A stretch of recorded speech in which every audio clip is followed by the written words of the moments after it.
فرزند زہرا یہ حالات برے ہیں۔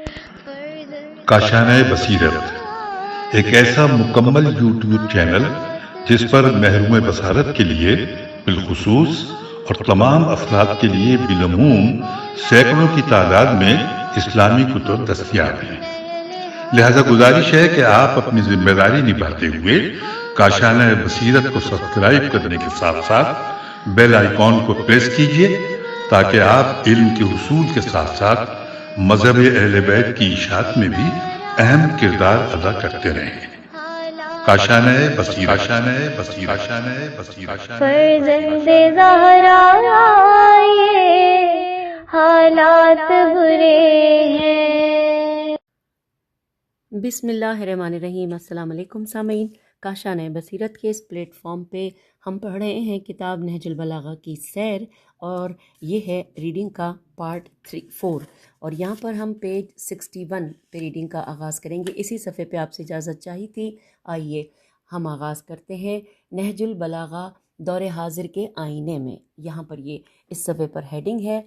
تفصیلات اس کی پڑھتے ہیں۔ لکھا ہے 1400 سال سے آج تک دنیا نے ہزاروں روپ دھارے، تہذیب و ثقافت نے بے شمار کروٹیں بدلیں، اور علم و فن کے ذائقوں میں انقلاب انگیز تبدیلیاں آئی ہیں۔ لہٰذا ممکن ہے کوئی تصور کرے کہ قدیم ثقافت اور قدیم ذوق حضرت علی علیہ السلام کے کلام کو پسند کرتا تھا اور اس کے سامنے سپر انداختہ تھا، مگر عہد نو کی فکر اور جدید ذوق کا فیصلہ اس سے مختلف ہے۔ لیکن یہ بات معلوم ہونا چاہیے کہ حضرت علی علیہ السلام کا کلام اپنی صورت و معنی ہر دو لحاظ سے کسی بھی زمان و مکان میں محدود و مقید نہیں ہے، بلکہ عالمی پیمانے پر ہر زمانے کے انسانوں کے لیے ہے۔ ہم اس سلسلے میں انشاءاللہ آئندہ تفصیلی بحث کریں گے۔ فی الحال آپ کے سامنے اس سے متعلق گزشتہ زمانے کے افکار و نظریات کے پہلو بپہلو اور موجودہ زمانے کے اہل نظر علماء اور دانشوروں کے افکار و نظریات کی مختصر جھلک پیش کرتے ہیں۔ مصر کے سابق مفتی شیخ محمد عبدہ مرحوم کے جن کو اتفاق اور وطن سے دوری نے نہج البلاغہ سے آشنا کر دیا، اور پھر آشنائی اور شگفتگی و وارفتگی، یہاں پر انک پھیلی ہوئی ہے لہٰذا میں نے اپنے اندازے سے یہ الفاظ پڑھے، شگفتگی یا یہ شیفتگی ہے، یا کیونکہ اس کو تھوڑا سا پڑھنا دشوار، بہرحال وارفتگی اس مقدس کتاب کی شرح و تفسیر اور عرب کی جوان نسل کے درمیان اس کی تبلیغ و ترویج پر منتہی ہوئی۔ اپنی شرح کے مقدمے میں وہ تحریر فرماتے ہیں کہ تمام عرب زبانوں میں کوئی ایک شخص بھی ایسا نہیں ہے جو اس بات کا معتقد ہو کہ قرآن کریم اور کلام نبوی کے بعد سب سے زیادہ متین، جامع، بلیغ اور پرمعنی کلام علی علیہ السلام کا کلام ہے۔ آگے چلتے ہیں۔ لکھا ہے قاہرہ یونیورسٹی کے شعبہ علوم کے صدر علی الجندی اپنی کتاب علی بن ابی طالب علیہ السلام شعرا و حکمہ کے مقدمے میں مولائے کائنات کی نثر کے بارے میں تحریر فرماتے ہیں کہ آپ کے کلام میں ایک خاص قسم کی موسیقی کا آہنگ ہے جو احساسات کی گہرائیوں میں پنجے جما دیتا ہے، اور پھر لکھا ہے کہ سج کے اعتبار سے اس قدر منظوم ہے کہ اسے نثری شعر کہا جا سکتا ہے۔ سامعین، یہاں پر لفظ سین جیم عین سج کچھ مٹا ہوا سا بھی تھا، اور میں نے سہارا لیا فیروز اللغات کا، کیونکہ مجھے سین جیم عین لفظ کے صحیح مطلب معلوم نہیں تھے، اور اس کا جب میں نے سہارا لیا تو میں نے سوچا آپ تک بھی یہ پہنچاؤں۔ اس میں سین جیم عین کے معنی لکھیں: پرندوں کی چہچہاٹ، اور دو فقروں کے آخری الفاظ کا ہم قافیہ ہونا، یا ایسا موضوع فقرہ یا مصرع کہ جس کے کچھ ظاہری معنی بھی ہوں۔ تو آئیے سامعین ہم اس کو دہرا لیتے ہیں کہ لکھا تھا شروع سے کہ قاہرہ یونیورسٹی کے شعبہ علوم کے صدر علی الجندی اپنی کتاب علی بن ابی طالب شعرا شین عین رے ہے شعرا و حکمہ کے مقدمے میں مولا کائنات کی نثر کے بارے میں یہ تحریر ہے کہ آپ کے کلام میں ایک خاص قسم کی موسیقی کا آہنگ ہے جو احساسات کی گہرائیوں میں پنجے جما دیتا ہے۔ سجا سین جیم عین سجا کے اعتبار سے اس قدر منظوم ہے کہ اسے نثری شعر کہا جا سکتا ہے۔ آئیے اب ہم آگے چلتے ہیں۔ لکھا ہے کہ پھر قدامہ ابن جعفر سے نقل کرتے ہوئے کہتے ہیں کہ اس کا خیال ہے کہ بعض افراد طویل خطبوں میں اور بعض کوتاہ سخنی میں مہارت رکھتے ہیں، لیکن علی علیہ السلام دوسری تمام فضیلتوں کی طرح ان دونوں میدانوں میں بھی سب پر فوقیت رکھتے ہیں۔ آگے مزید لکھا ہے کہ ہمارے زمانے کے مشہور قلمکار و ادیب طٰہٰ حسین مصری اپنی کتاب علی دبنو، اب اس کی اگر ہجے کریں تو دال بے نون واو اور گول ہے، لیکن اس ہو سکتا ہے یہ دینو ہو، دال یہ نون واو ہے۔ بہرحال یہ کیونکہ اس کی پرنٹنگ کی وجہ سے مجھے سمجھ میں نہیں آ رہا، ہو سکتا ہے آپ لوگوں کو اس حوالے سے زیادہ علم ہو۔ تو لکھا ہے کہ اب اپنی اس کتاب میں ایک شخص کی داستان نقل کرتے ہیں کہ وہ جنگ جمل کے درمیان شک میں پڑ جاتا ہے اور اپنے آپ سے کہتا ہے کہ کیسے ممکن ہے کہ طلحہ و زبیر ایسی شخصیتیں غلطی پر ہوں۔ وہ اپنی اس درونی بے کلی دال ریواؤ نون چھوٹی ہے درونی بے کلی کو خود حضرت علی علیہ السلام کے سامنے بیان کرتا ہے اور آپ سے دریافت کرتا ہے کہ کیا ممکن ہے کہ ایسی عظیم شخصیتیں کہ جن کا سابقہ خراب نظر نہ آتا ہو اس طرح خطا کا ارتکاب کریں؟ تو حضرت علی علیہ السلام فرماتے ہیں کہ تم سخت اشتباہ سے دوچار ہو اور الٹی روش اختیار کی ہے، بجائے اس کے کہ تم حق و باطل کو شخصیتوں کی عظمت و حقارت کی کسوٹی قرار دو۔ وہ عظمتیں اور حقارتیں جو تم نے پہلے سے اپنے خیال خام میں فرض کر رکھی ہیں، حق و باطل کی کسوٹی قرار دے رہے ہو۔ تم افراد کے ذریعے حق کو پہچاننا چاہتے ہو، اس روش کو بدلو۔ پہلے خود حق کی معرفت حاصل کر لو، اس کے بعد خود بخود اہل حق کو پہچان لو گے۔ خود باطل کو پہچان لو، تب اہل باطل کو بھی پہچان لو گے۔ پھر اس وقت تم اس چیز کو اہمیت نہیں دو گے کہ کون حق کا حامی ہے اور کون باطل کا طرفدار ہے، اور ان افراد کے غلطی پر ہونے سے متعلق شک و شبے میں نہیں پڑو گے۔ اس داستان کو نقل کرنے کے بعد طٰہٰ حسین کہتے ہیں کہ میں نے قول خدا اور وحی کے بعد اس سے زیادہ مناسب اور پرشکو جواب نہ کہیں دیکھا اور نہ ہی اس سے واقف ہوں۔ پھر لکھا ہے کہ شکیب ارسلان کے جن کو امیر البیان کا لقب ملا ہے اور دور حاضر کے زبردست عرب قلمکاروں میں ہیں، مصر میں ایک جلسے کے اندر تشریف فرما تھے جو ان کے اعزاز میں منعقد ہوا تھا۔ حاضرین میں سے ایک شخص ڈائس پر جاتا ہے اور اپنی تقریر کے ضمن میں کہتا ہے کہ تاریخ اسلام میں دو افراد پیدا ہوئے ہیں کہ جو واقعاً امیر سخن کہلانے کے حقدار ہیں، ایک علی ابن ابی طالب اور دوسرے شکیب۔ پھر ہوا یوں کہ شکیب ارسلان پیش و تاب کھاتے ہوئے اٹھتے ہیں اور ڈائس کے قریب جا کر اپنے دوست سے گلہ کرتے ہوئے کہ جس نے اس طرح کا موازنہ کیا تھا، کہتے ہیں کہ میں کہاں اور علی ابن ابی طالب علیہ السلام کہاں؟ میں علی علیہ السلام کے نالین کا تسمہ شمار کیے جانے کے قابل بھی نہیں ہوں۔ پھر یہاں پہ لکھا ہے کہ میخائیل میم یہ خے الف حمزہ لام، میخائیل نیمیا نون عین یہ میم ہے نعیمہ، جو میرے خیال یہی نام ہے میخائیل نعیمہ، جو لبنان میں اس زمانے کی ایک مشہور عیسائی قلمکار ہیں۔ اس زمانے کے لبنان کے ہی عیسائی مصنف جارج جورداق کی کتاب الامام علی علیہ السلام کے مقدمے میں لکھتی ہیں کہ علی فقط میدان جنگ کے فاتح نہیں تھے بلکہ وہ ہر میدان کے فاتح تھے۔ صفائے دل، وجدان کی پاکیزگی، بیان کی سحر آمیز جاذبیت، حقیقی انسانیت، ایمان کی حرارت، پرشکو سکوت، مظلوموں کی حمایت، ہر نقطہ، ہر موڑ پر جہاں بھی نظر آ جائے حقیقت کے سامنے سراپا تسلیم ہو جانا، وہ ان تمام میدانوں کے چیمپئن تھے۔ اب ہم اپنی بات کو روکتے ہیں اور مدح و ستائش کرنے والے افراد و اشخاص کی ستائش کا دفتر اس سے زیادہ باز کرنا نہیں چاہتے، کیونکہ حضرت علی علیہ السلام کا کلام خود ان کا قصیدہ خواں ہے۔ چنانچہ ہم اس سلسلہ بحث کو حضرت علی علیہ السلام کے قول ہی پر ختم کرتے ہیں۔ اب ہم پہنچ گئے پیج 66 پر۔ لکھا ہے یہاں پر کہ ایک روز ایک صحابی علی علیہ السلام خطبہ دینے کے لیے کھڑے ہوئے، لیکن ممکن نہ ہوا، گویا ان کی زبان بند ہو کے رہ گئی۔ تو آپ نے فرمایا کہ بے شک زبان انسان کے وجود کا وہ حصہ ہے جو اس کے ذہن کے اختیار میں ہے۔ اگر ذہن کے دریچے نہ کھلیں اور ذہن معطل ہو جائے تو زبان کچھ بھی نہیں کر سکتی ہے، لیکن جب ذہن کھل جاتا ہے تو زبان کو مہلت نہیں دیتا۔ اور اس کے بعد آپ نے فرمایا کہ ہم ہی لشکر اسلام کے سپہ سالار ہیں، شجر سخن کے ریشے ہمارے ہی اندر پھیلے ہیں اور انہوں نے جگہ بنائی ہے، اور اس کی شاخیں ہمارے ہی سر پر سایہ کناں ہیں۔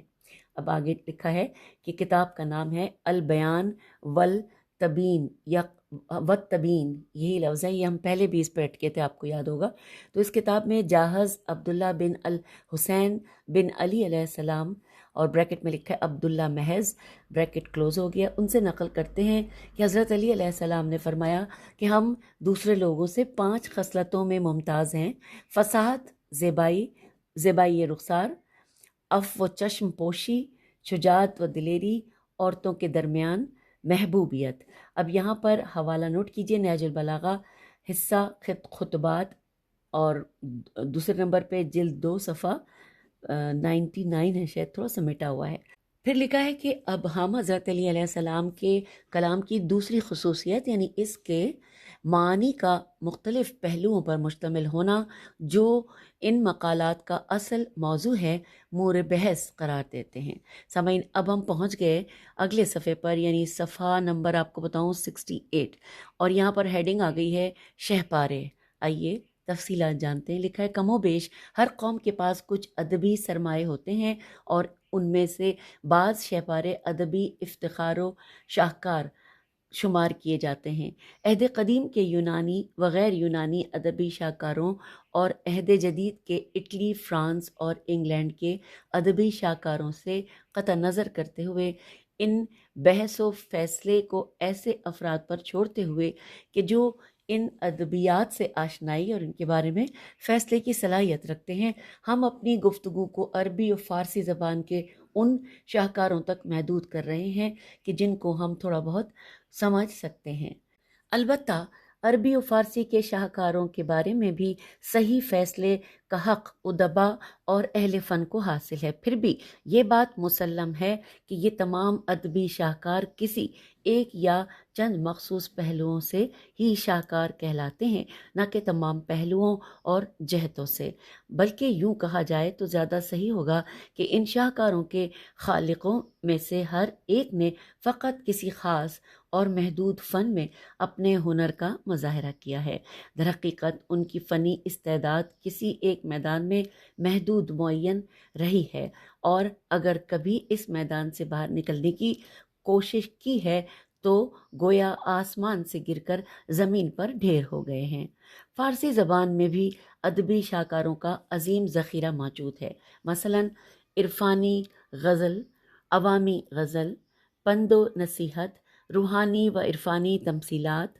رزمیہ، قصیدے وغیرہ۔ لیکن جہاں تک میری معلومات کا سوال ہے، ہمارے عالمی شہرت یافتہ شعراء میں کسی ایک نے بھی تمام میدانوں میں شاہکار تخلیق نہیں کیے ہیں۔ حافظ نے عرفانی غزل میں ہنر و شہرت پائی، سعدی پند و نصیحت اور عوامی غزل میں مشہور ہوئے، فردوسی رزمیہ کلام میں سب سے آگے نکل گئے، مولانا روم روحانی و عرفانی تمثیلات اور باریک اندیشی میں ممتاز ہوئے، اور خیام نے فلسفیانہ بدبینی،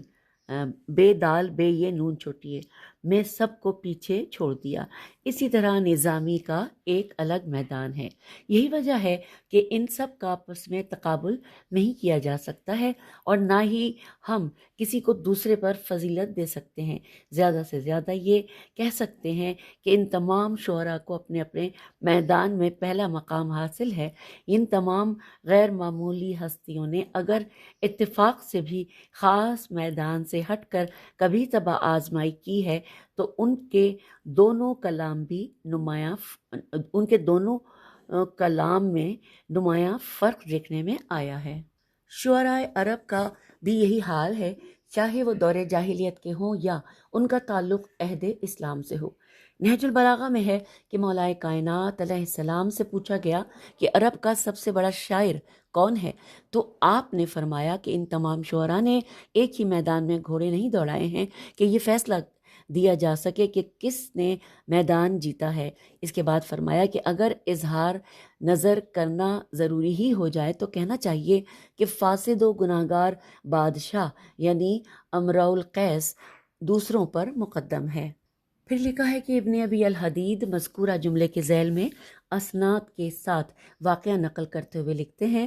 کہ حضرت علی علیہ السلام رمضان میں ہر شب لوگوں کو کھانے پر مدعو کرتے تھے اور ان کو گوشت کھلاتے تھے، لیکن اس غذا کو خود تناول نہیں فرماتے تھے۔ کھانے کے بعد ان کے سامنے خطبہ دیتے اور واعظ و نصیحت فرماتے تھے۔ ایک شب کھانے کے دوران ان کے درمیان گزشتہ شعراء پر بحث چھڑ گئی۔ حضرت علی علیہ السلام نے کھانے کے بعد خطبہ ارشاد فرمایا اور اس کے ضمن میں کہا کہ تمہارے امور کے لیے معیار دین ہے، تمہارا محافظ و نگہباں تقوی ہے، تمہارا زیور ادب ہے اور تمہاری آبرو کا حصار علم پر ہے۔ اس کے بعد ابو الاسود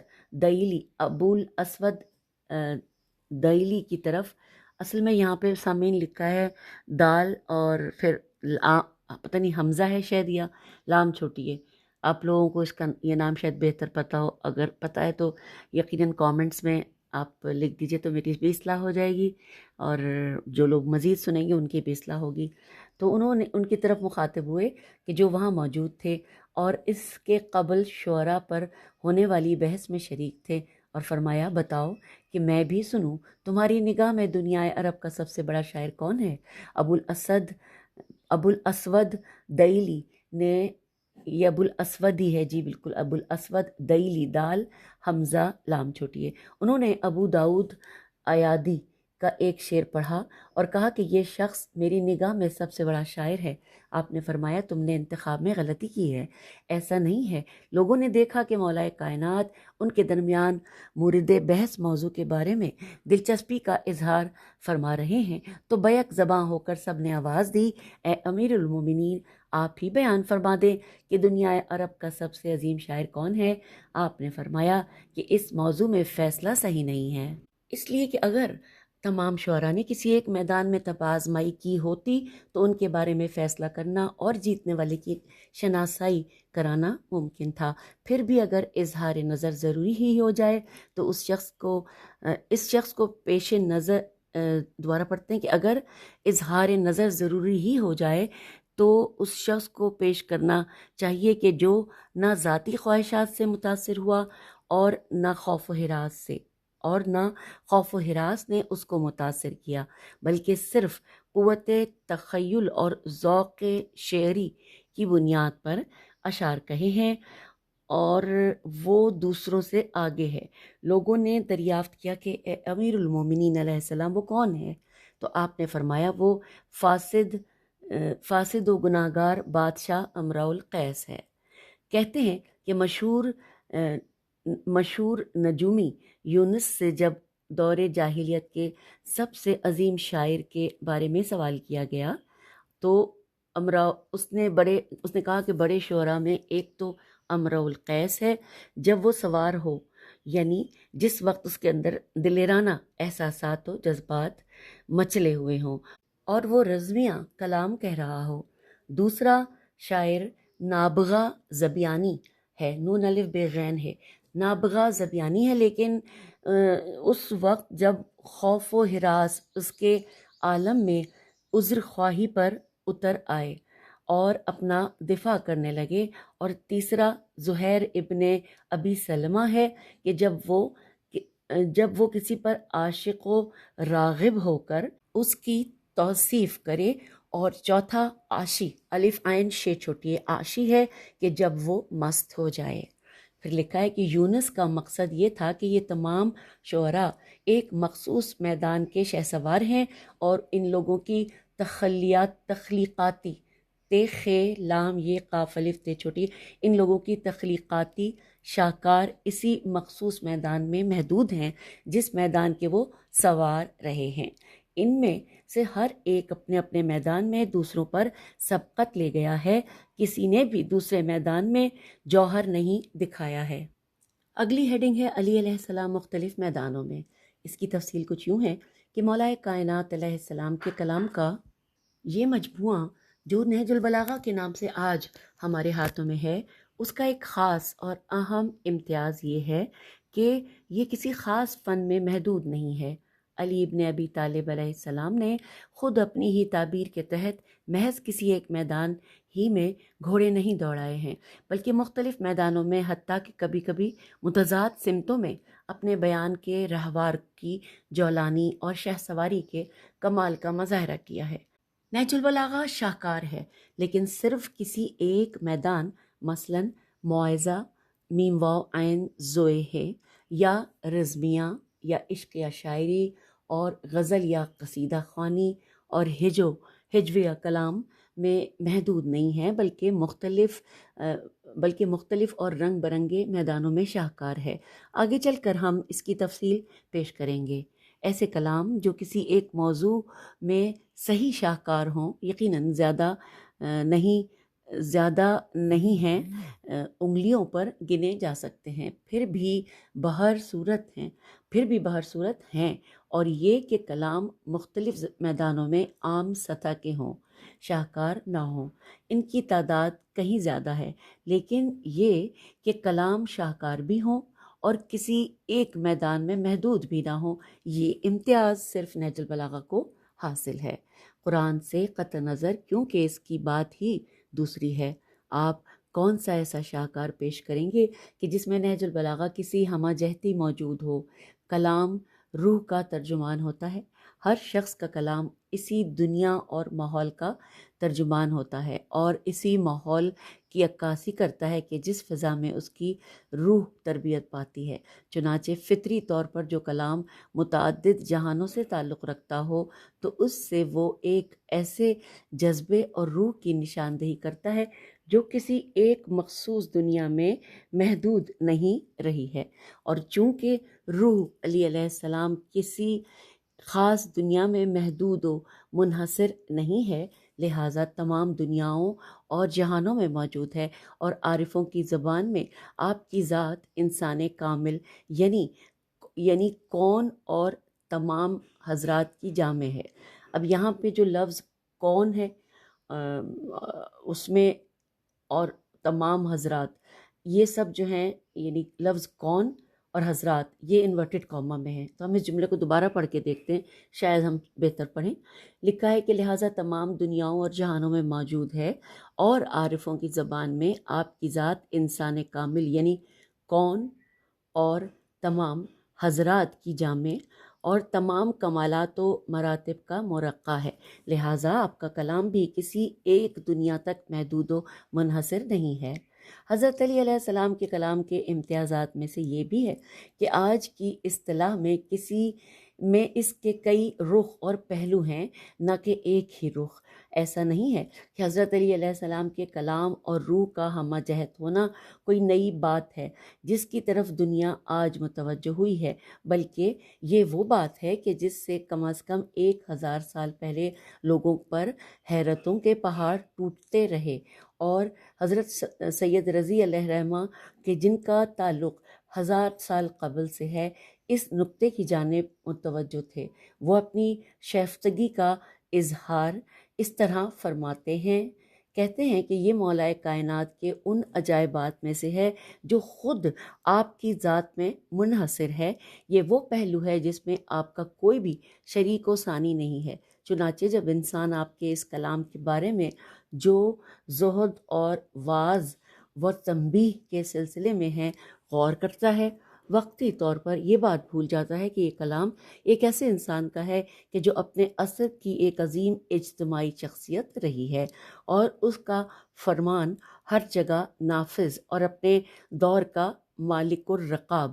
فرما بردار رہا ہے۔ وہ بلا شک و شبہ یہی سمجھتا ہے کہ یہ کلام کسی ایسے انسان کا ہوگا جو زاہدانہ گوشہ نشینی کے سوا کچھ اور جانتا ہی نہیں، ذکر و عبادت کے علاوہ اس کا کچھ اور مشغلہ ہی نہیں ہوتا، گھر کے کسی کونے یا پہاڑ کے کسی درے میں جا کر گوشائے تنہائی اختیار کر لیتا ہے، جہاں وہ اپنی آواز کے سوا کوئی اور آواز نہیں سنتا اور اپنے آپ کے سوا کسی کو نہیں دیکھتا، معاشرہ اور اس کے ہنگاموں سے بے خبر ہے۔ کوئی یہ بات تسلیم کرنے کو تیار نہیں ہے کہ جس کلام میں زہد و آگہی اور موعظہ و تنبیہ کی اس طرح موجیں اٹھ رہی ہوں اور اپنے عروج کو پہنچ گئی ہوں، وہ ایک ایسی ذات کا کلام ہے جو میدان جنگ میں لشکروں کے قلب تک در آتا ہے اور تلوار ہوا میں لہراتا ہے اور دشمن کے سر تن سے جدا کرنے کو تیار ہو جاتا ہے، بڑے بڑے سرماؤں کو زمین پر ڈھیر کر کے اس کی تیغ دشمنوں کے خون چاٹ جاتی ہے، جبکہ یہی انسان دنیا کا سب سے بڑا زاہد و عابد بھی ہے۔ اس کے بعد سید رضی رحمہ اللہ فرماتے ہیں کہ میں یہ بات اکثر دوستوں کے درمیان کہا کرتا ہوں اور اس طرح انہیں محو حیرت کر دیتا ہوں۔ پھر لکھا ہے کہ شیخ محمد عبدہ بھی نہج البلاغہ کے اسی پہلو سے متاثر ہوئے ہیں، کیونکہ اس کے پرت در پرت ہونے اور اپنے قاری کو مختلف جہانوں کی سیر کرانے دیگر تمام چیزوں سے زیادہ انہیں متعجب کیا ہے اور ان کی توجہ جذب کی ہے۔ چنانچہ شرح نہج البلاغہ کے مقدمے میں انہوں نے خود اپنے خیالات کا اظہار فرما دیا ہے۔ حضرت علی علیہ السلام کی سخنوری سے قطع نظر کلی طور پر روح علی ایک وسیع ہمہ جہت اور کئی جنبوں جیم نون بے واو نون غنہ کی حامل روح ہے، اور ہمیشہ ان عادات و صفات کی ستائش کی گئی ہے، اور وہ ایک انصاف در عادل حاکم اور عابد شب زندہ دار بندے ہیں، محراب عبادت میں گریہ کناں اور میدان جنگ میں مسرور و خنداں نظر آتے ہیں۔ وہ ایک غضبناک سپاہی اور شفیق و مہربان سرپرست ہیں، وہ ایک درویش حکیم اور لائق سپہ سالار ہیں، وہ معلم بھی ہیں اور خطیب بھی، قاضی بھی ہیں اور مفتی بھی، کسان بھی ہیں اور ادیب بھی، گویا وہ ایک انسان کامل ہیں اور بشریت کی تمام روحانی دنیاؤں پر چھائے ہوئے ہیں۔ اور ان تمام خوبیوں سے الگ ایک قابل توجہ نکتہ یہ ہے کہ مولا کائنات نے باوجود اس کے کہ آپ کے ارشادات کا محور معنویات رہے ہیں، پھر بھی آپ نے فصاحت کو اپنے اوج کمال تک پہنچا دیا ہے۔ حضرت علی علیہ السلام نے شراب، عشق، عاشقی، فخر، مباحات جیسے موضوعات پر بحث نہیں کی جہاں گفتگو کے لیے میدان باز ہوتے ہیں۔ اس کے علاوہ آپ نے کہیں بھی خطابت سخنوری کے اظہار کی غرض سے نہیں کی ہے، آپ نے کلام کو وسیلہ بنایا، ہدف و مقصد قرار نہیں دیا تھا۔ آپ نے کبھی یہ نہیں چاہا کہ اس کے ذریعے اپنے بعد کے لیے ایک ہنر و فن کا مرقع اور ادبی شاہکار دنیا کے حوالے کریں۔ اس سے بھی بالاتر یہ کہ آپ کا کلام کلیت کا حامل ہے، کسی مخصوص زمان و مکان یا افراد میں محدود نہیں ہے۔ آپ کا مخاطب انسان ہے اور یہی وجہ ہے کہ وہ نہ زمانے کا پابند ہے اور نہ سرحدوں میں مقید ہے۔ یہ تمام باتیں خطیب کی وسعت نظر کے اعتبار سے میدان کو محدود اور خود خطیب کو پابند بنا دیتی ہیں۔ نیکسٹ پیراگراف میں ہے کہ قرآن مجید کے لفظی معجزوں میں سے ایک یہ بھی ہے کہ اس کے موضوعات و مطالب اگرچہ اپنے عہد میں رائج موضوعات و مطالب سے بالکل جدا ہیں اور ایک نئے ادب کا آغاز کرتے ہیں اور ایک دوسری ہی دنیا سے تعلق رکھتے ہیں، پھر بھی اس کی فصاحت و بلاغت اعجاز کی حد کو پہنچی ہوئی ہے۔ نہج البلاغہ اپنی تمام جہتوں کی طرح اس رخ سے قرآن ہی کے نقش پر گامزن نظر آتی ہے اور در حقیقت قرآن کی ہی پیدا کرتا ہے۔ آئیے سامعین، اگلے اگلی ہیڈنگ کی طرف چلتے ہیں. لکھا ہے نہج البلاغہ کے موضوعات و مطالب. اس کے بارے میں لکھا ہے کہ نہج البلاغہ میں ذکر ہونے والے موضوعات و مطالب کہ جو آسانی کلام کو گوناگوں رنگ بخشنے میں مددگار ہوئے ہیں بہت زیادہ ہیں. میں اس بات کا دعویٰ نہیں کرتا کہ نہج البلاغہ کا تجزیہ و تحلیل کر کے حق کے مطلب کو ادا کر سکوں گا، بلکہ صرف اتنا چاہتا ہوں کہ نہج البلاغہ کا اس نقطۂ نظر سے ایک جائزہ پیش کر دوں، اور اس میں کوئی شک نہیں کہ آئندہ زمانے میں ضرور ایسے افراد پیدا ہوں گے کہ جو حق کے مطلب کو بہتر انداز میں ادا کریں گے. سامعین، ہم پہنچ گئے پیج 78 پر. یہاں پر ساتھ ہی ہیڈنگ ہے کہ نہج البلاغہ کے مباحث و مسائل پر ایک کلی نظر. آئیے مل کر پڑھتے ہیں. لکھا ہے نہج البلاغہ کے وہ مباحث کہ جن میں سے ہر ایک اپنی جگہ قابل بحث و موازنہ ہے درج ذیل ہیں. نمبر 1 یا نمبر دیے ہوئے، ٹوٹل 14 نمبر دیے ہوئے. سب سے پہلے لکھا ہے الہیات و مابعد الطبیعات، دوسرے نمبر پہ ہے ملوک و عبادت، پھر تیسرے نمبر پہ حکومت و عدالت، چوتھا ہے اہل بیت و خلافت، پانچواں ہے موعظہ و حکمت، چھٹا ہے دنیا و دنیا پرستی، ساتواں ہے حماسہ و شجاعت، آٹھواں ہے خونریز جنگ، نواں ہے دعا و مناجات، دسواں ہے اپنے ہم اثروں کا شکوہ اور تنقید، 11ویں نمبر پہ ہے اجتماعی اصول، 12ویں نمبر پہ اسلام و قرآن، 13ویں نمبر پہ اخلاق و تہذیب نفس، اور 14ویں نمبر پہ لکھا ہے شخصیتیں. پھر آگے اگلے پیراگراف میں ہے کہ اور دوسرے مباحث کا ایک طویل سلسلہ یقینی سی بات ہے، جیسا کہ مقالوں کے عنوان نہج البلاغہ کی سیر سے ظاہر ہے کہ میں نے نہ تو اس بات کا دعویٰ کیا ہے کہ مذکورہ بالا موضوعات میں پوری نہج البلاغہ کے مطالب سے مٹائے ہیں، اور نہ ہی اس بات کا مدعی ہوں کہ مذکورہ موضوعات کو پایۂ تکمیل تک پہنچا سکوں گا، اور میں اپنے آپ وہ لیاقت اور استعداد بھی نہیں پاتا کہ اس طرح کا دعویٰ کروں. جو کچھ بھی آپ ان مقالات میں ملاحظہ فرمائیں گے ایک سرسری مطالعے کا ہی نتیجہ ہیں، اور بس شاید آئندہ توفیق ہو جائے اور اس عظیم علمی خزانے سے بہتر طور پر فائدہ حاصل کر سکوں، یا پھر دوسرے افراد کو یہ توفیق حاصل ہوگی، خدا ہی جانتا ہے. اور یہاں پر یہ بس مکمل ہو گیا اور لکھا ہے انہو خیر موفق و معین. آگے چلتے ہیں. اب یہاں پر یہ مکمل ہو گیا. ہم پہنچ گئے، ہم نے پڑھ لیا صفحہ 79 پہ. ہم آپ سے اجازت چاہیں گے کیونکہ اگلے صفحے پر حصہ دوم شروع ہو رہا ہے. اب اس نشست سے اجازت. خدا حافظ، فی امان اللہ.